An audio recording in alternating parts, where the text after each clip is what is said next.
So, Rob, how would you say that the way that we educate our children has changed from pre-contact to our modern day ways?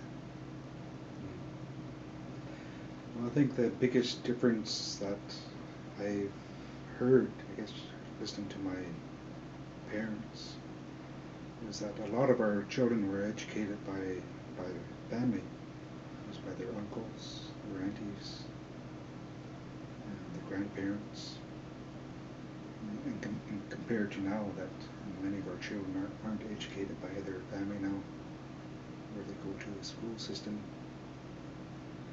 and of course things are always told orally.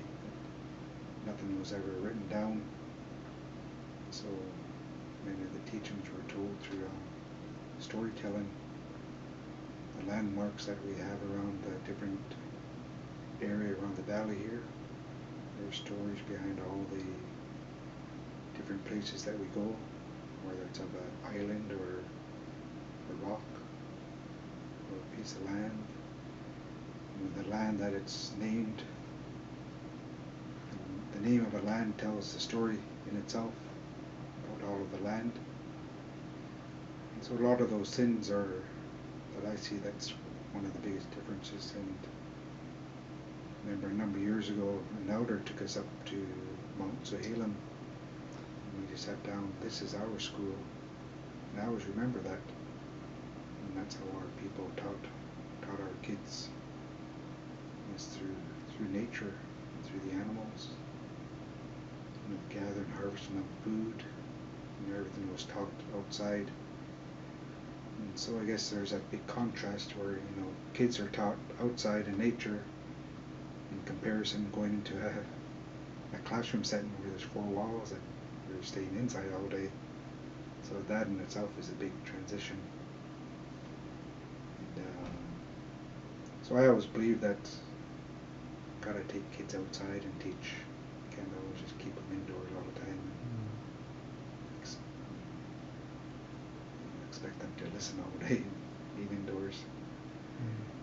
And when I first started boys groups at the school systems a number of years ago, I always continually asked to take the boys out of the classroom and outside in nature, and to do the talking circles, to do fishing, to look at medicines, go for walks.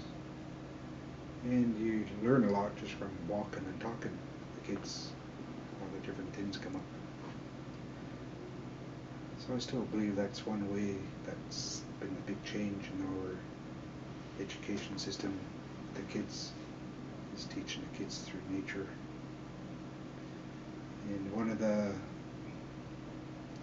I don't know if this teaching is followed as much today as back in our grandparents' time, was that usually the first grandchild in each family was brought to the grandparents to raise, so the grandparents would teach the grandchild a lot of the teachings of the family, so a lot of the teachings are carried on.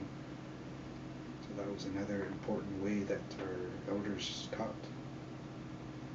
young people, was the first grandchild going, living with and being raised by the grandfather and grandmother. And so that was a big part of teaching, keeping the values in each of the families going. And my mother always talks about, when she was raising children, that all the uncles would always go and visit. They always had something to teach our parents about raising children and educating their children.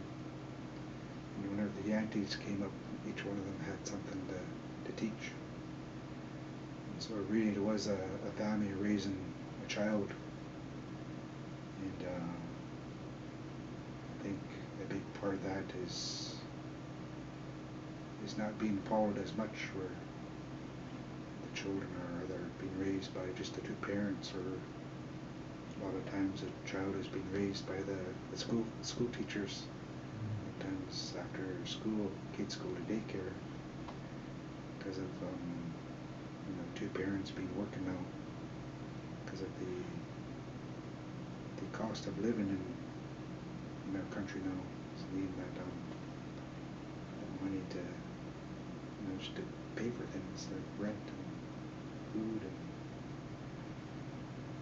so that's a big difference that I see in how our children are being educated now. Mm. Thanks,